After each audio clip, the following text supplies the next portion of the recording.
think I'm on. It's always hard to tell with these things.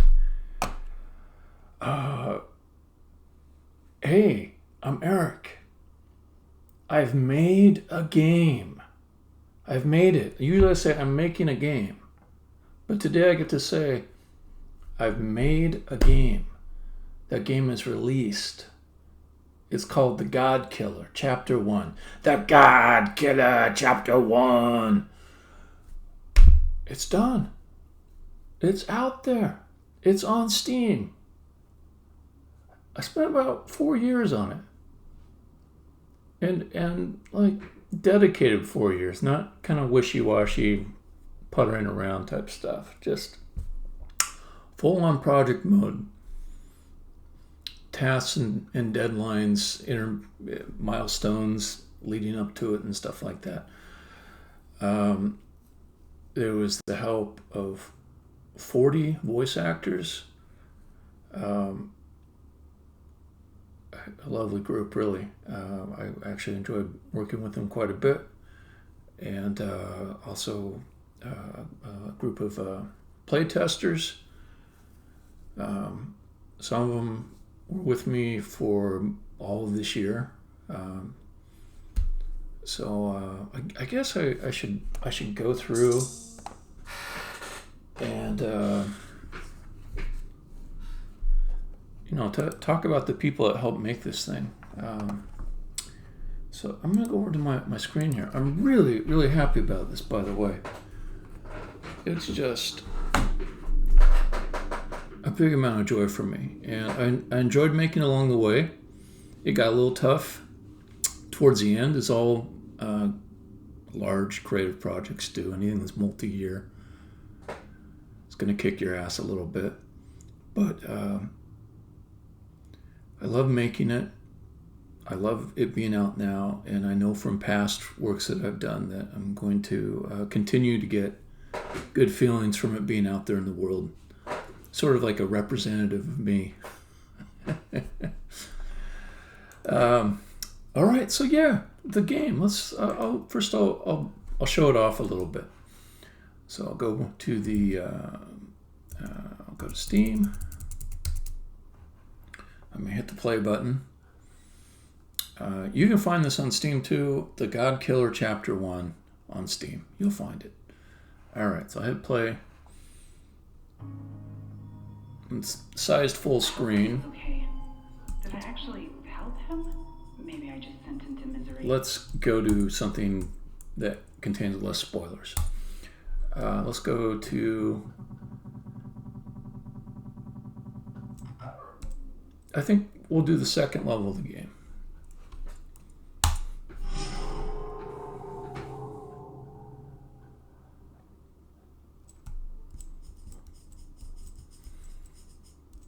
Alright, so you've got these directional keys, you're moving this character around, and there's this message here that I spent a lot of time thinking about.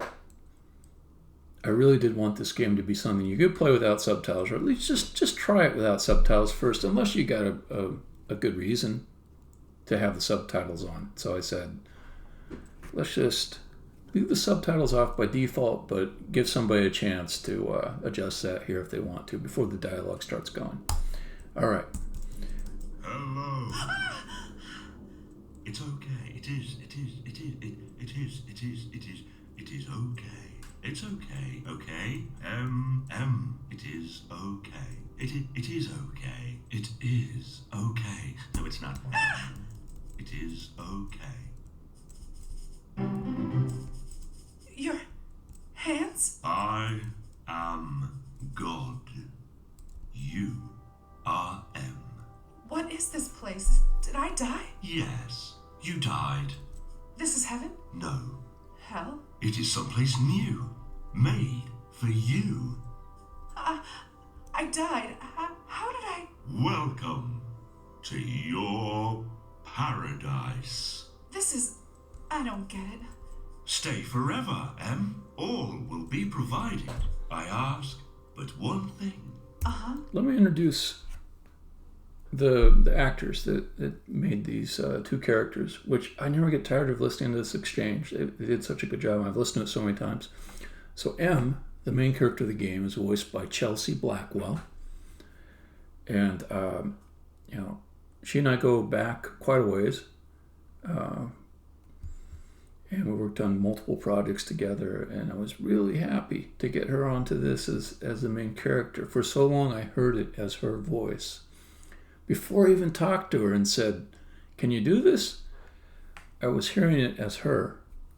And we had to go through quite a bit to get it all recorded. There was some tricky stuff there, but it all came together, and Chelsea did a fine job throughout this game. The other actor who plays God is Martin Beadle. And I'll tell you a few things about Martin. When we put up the audition, the call for auditions, this guy, he looked at all the parts and he said, "I want to do God." He just kind of DM'd me. I didn't know him. I didn't know this guy, Martin. He just, "I really want to do God. I want to do God." I'm like, "Okay, I encourage you to audition." And then I said it to myself at that point in time, I don't care if Martin wants to do God. I don't care. As far as choosing which actor to cast for this.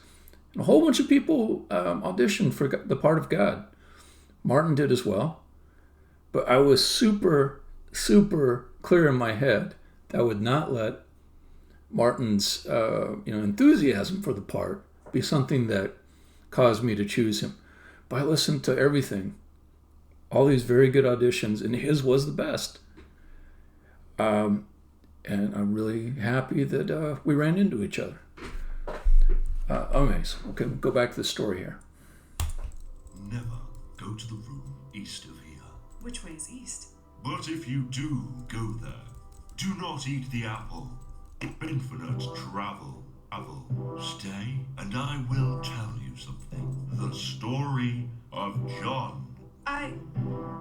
Sure.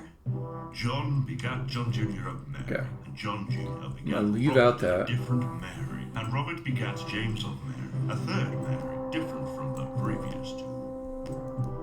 Far and fast you will travel with the apple. But that sounds good. It's too much power for you, probably.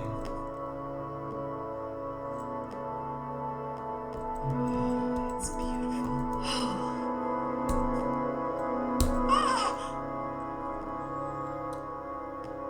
This introduces a new capability. It's called flinging. And up until now, you've only been able to walk, which is just movement in the 4 directions. But now you can hold down the shift key, or if you've got a gamepad, you can use the gamepad too. And that lets you travel as far as you can without hitting an obstacle. And you'll stop at the obstacle. You ate the apple.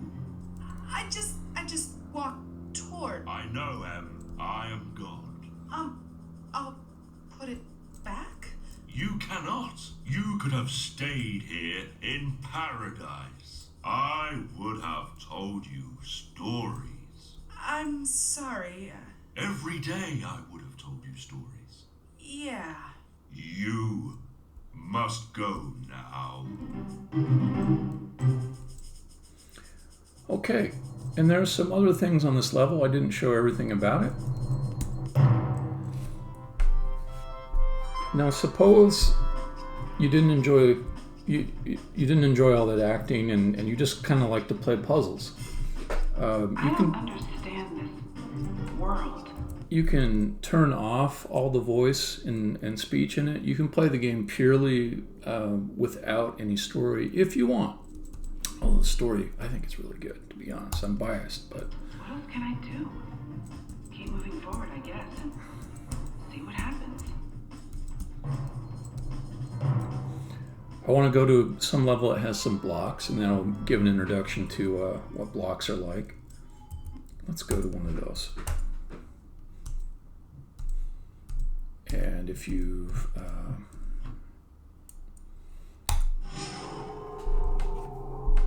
if you play puzzle games with blocks in them, you're probably pretty familiar with Sokoban style blocks, but these are different. When you knock them, they go flying as far as they can. I don't understand it, but it's just weirdly enjoyable to push blocks. Okay.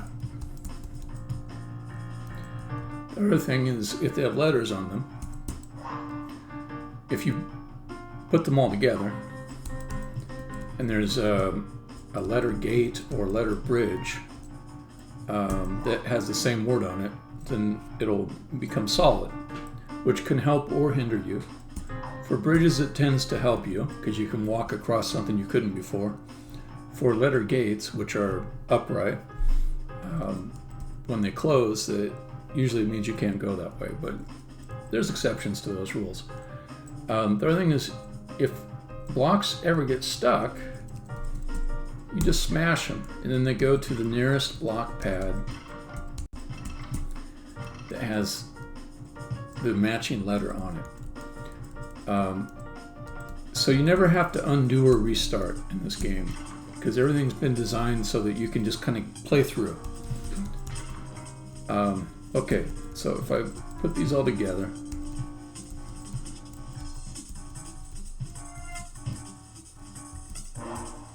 bridge is spelled. I can So walk this across. is the basement. There must be something above it. I guess that's where I'm going.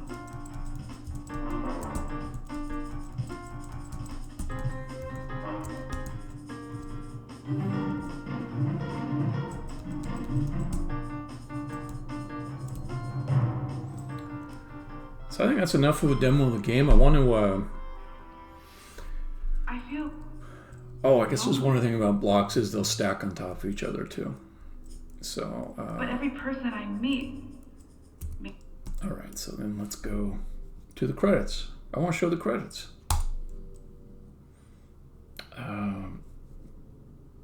Except I haven't in this current player save file. I haven't unlocked all the levels to get to the credits yet. Let's just. I think that's true. Is that true? Yeah. Okay.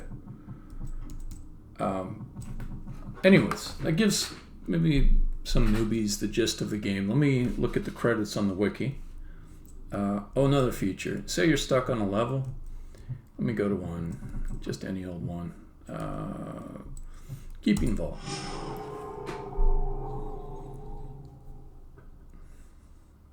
Okay. You can say, pray for help.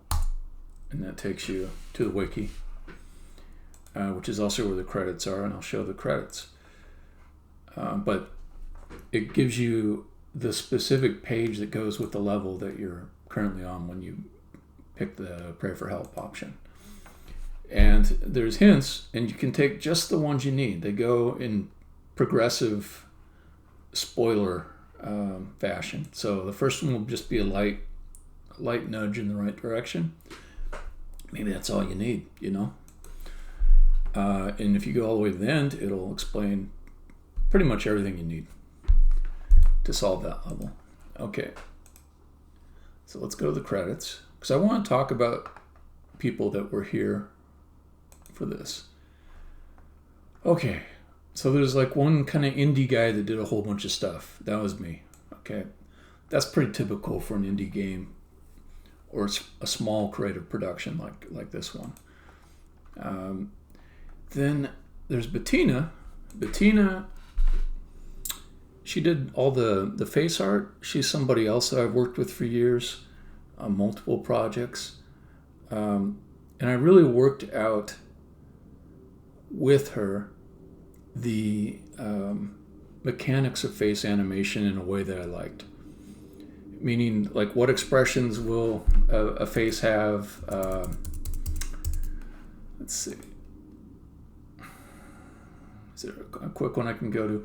Anyways, so there's like 11 different expressions that a face can have in the game, and there's movable eyes, and there's mouth animation, and she and I collaborated on making different rigs for faces, and she also does a lot of 2D illustrations in the game. Like almost all of them. Maybe all of them. Yeah, the only stuff I did that almost counts as a 2D illustration is like the writing on some of the walls and chalkboards and stuff like that. Character models. So Isak did most of the character models. Isak is this guy, he lives in Brazil, and I just found him on the Unity Asset Store. I found him by just looking through a whole bunch of models that were being sold on the Unity Asset Store, and his had a certain simple, clear style that I liked a lot. They were low poly. They weren't like real tough and buff characters. They weren't like tropey, you know. They didn't have that cliched feel that quite a few assets have on the store. So I just sent him an email one day and said, hey, you want to maybe make some character models for me? And he goes, yes. And he made almost all of them. Now, Ian made one. He made a bird called Plundy. It's a really cool bird. And I've animated it to fly, and it sings a song, and it's... Anyways, Ian made this great bird. Ian also helped me with a number of prop models, like furniture and statues and stuff like that.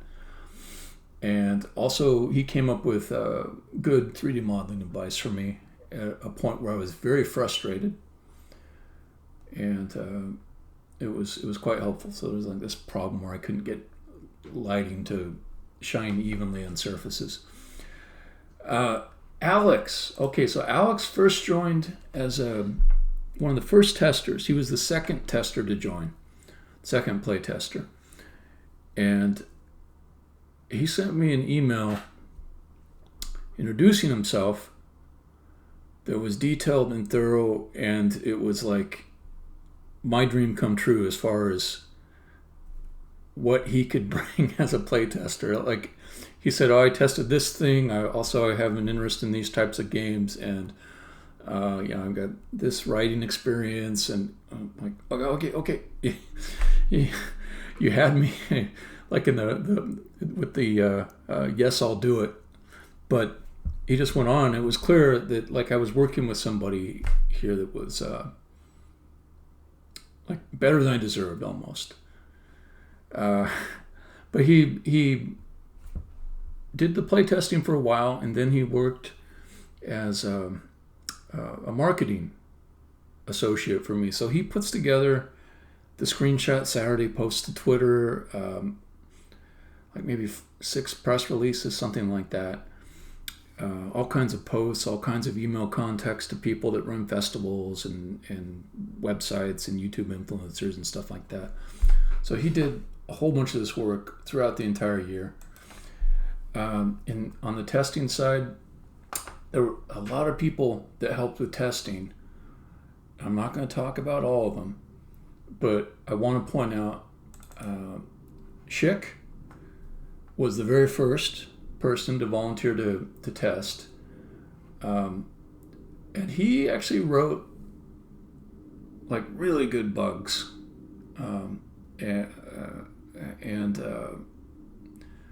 He's done more testing on this than anybody else, probably.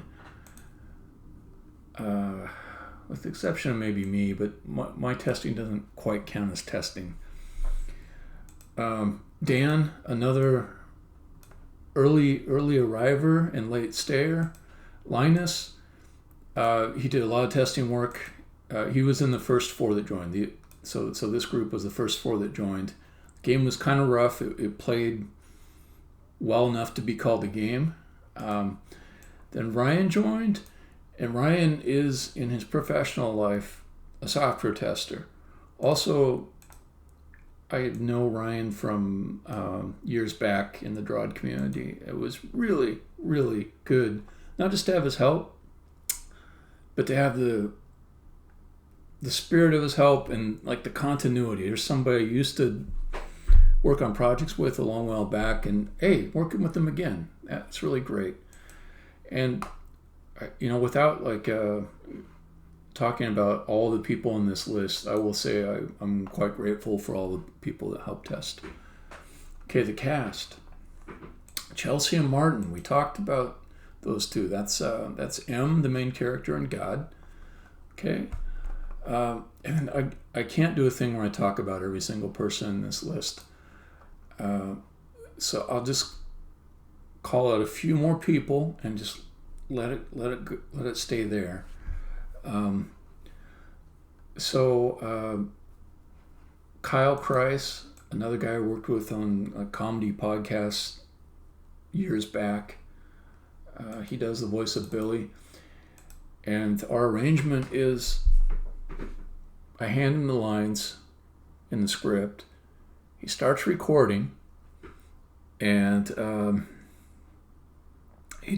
he just not improvises, but sometimes he'll improvise, but for the most part he's reading the lines as is. But he'll do as many takes as he needs. He won't go back and edit them. He'll develop the way he wants to say a line in the original recording that he sends to me. So there are times when I will hear him work on a line for like 20, 30 takes. There are times when I will be satisfied with the third or fourth take he's given me. It sounds great, and I hear him going 20, 30 takes later, and then he hits on something on that late take after he spent 5 minutes saying the same line over and over again, and I reluctantly delete the selection that I already had taken from earlier and just replace it with the discovery he came up with later on. So he's very dedicated to getting the right performance and giving me lots of options, and it's awesome to work with him. Let's see.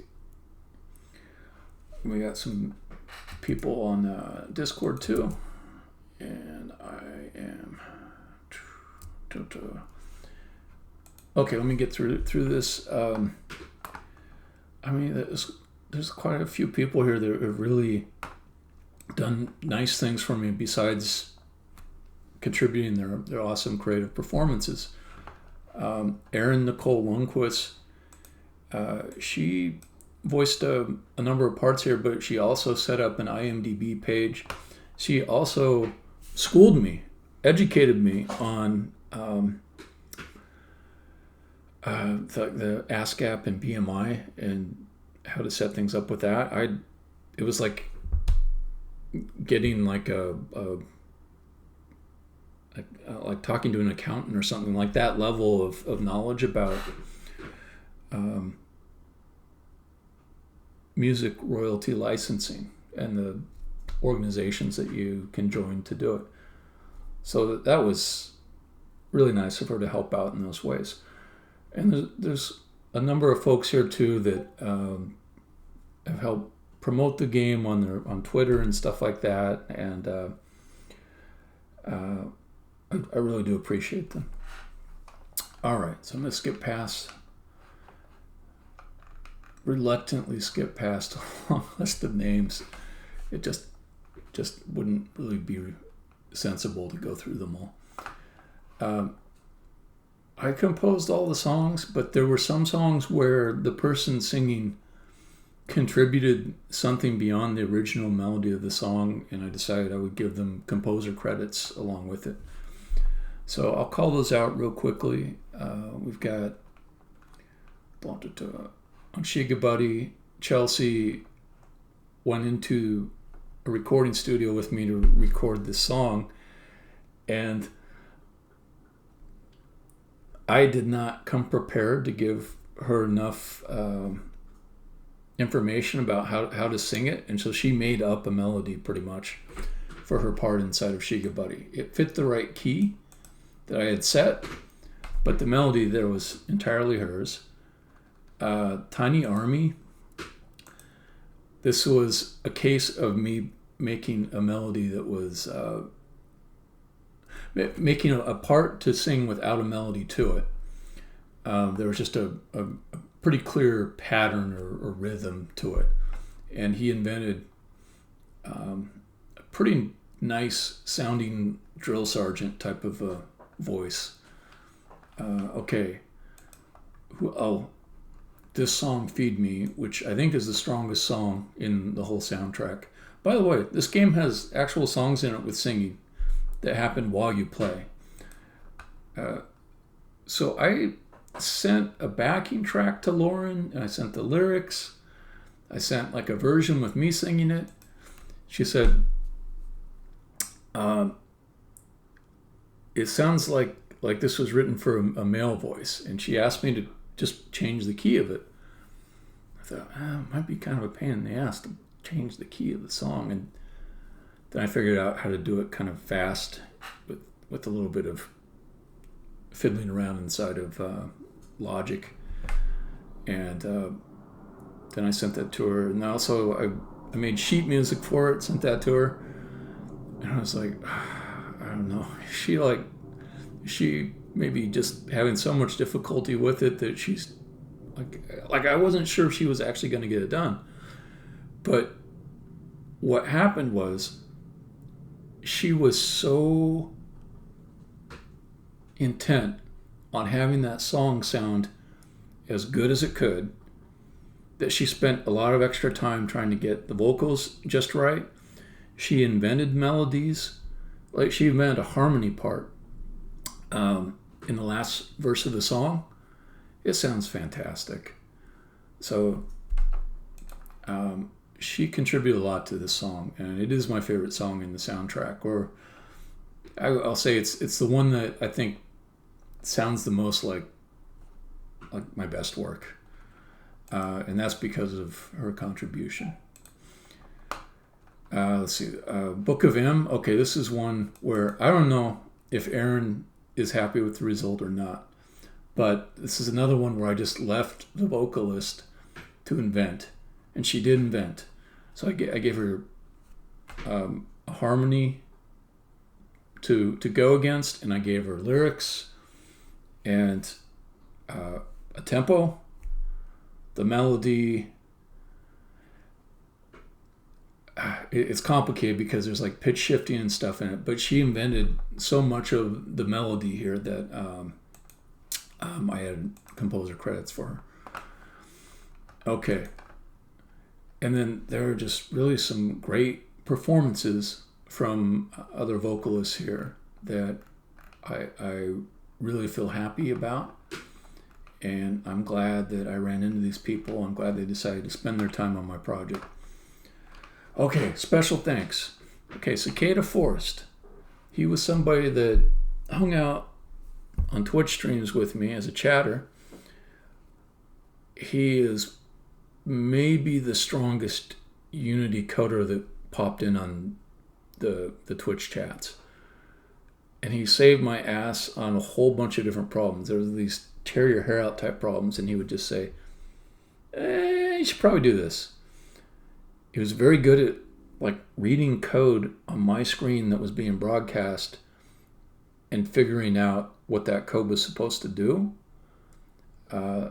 Very strong coder and very generous with his advice and expertise.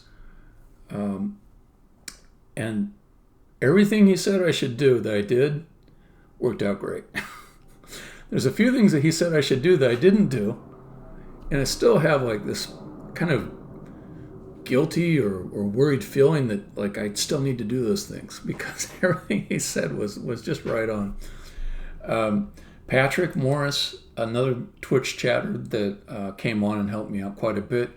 There's one level in the game where I was trying to make the level so it was solvable, but every time I kept on changing one thing in the level, it would break something else.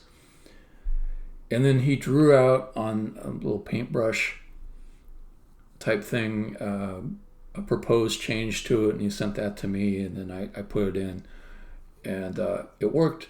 It's also like one of the confusing parts in the level called Spiral of Despair that breaks the pattern of what was done before for the solution, and it seems to throw people a little curveball there, which is kind of cool. All right, Larry Mark. Larry was a co-designer on 2 levels in the game. There's one called Murky Basement. He sent me, without having the game to design with, he sent me a plan in ASCII text for a level. And I add some of my stuff to it, so it's not solely Larry's, but the genesis of the idea for Murky Basement came from Larry. And then the very final level of the game, which is a giant block puzzle, Larry did a similar thing and sent me like an initial starting point for this puzzle, and then I developed it beyond that. So Larry goes way back. He's made many levels for another game I released called Drawd. And there's a personal story with Larry that I won't share, but I guess Drawd was very helpful for him at one point in his life, and so it was cool to find something creative I could do with him. Carnegie Mellon University. This is really a shout out for an institution being generous with their open source policies and what they contribute to the world. So I have 2 things from Carnegie Mellon in the game. I have a lot of orchestral instruments from a sound font that was released by Carnegie Mellon a long while back. I was like maybe 15 years ago. I think it's a really good sound font. I've come back to it many times. So a lot of the sound effects in the game came right from students at Carnegie Mellon who released these sounds as open source. The other thing that I got from them is a phonetic dictionary, which I used for lip animation. So it's kind of a shout out to open source generosity that came from Carnegie Mellon University. All right. So yeah, I had to go through the credits. I still feel a little bit bad I didn't talk about every single person. But yeah, okay. So it is New Year's Eve. I've got a wife downstairs. I'm gonna go spend time with her. I think that's probably appropriate. And I guess I'll say goodbye to you. Stopping the stream.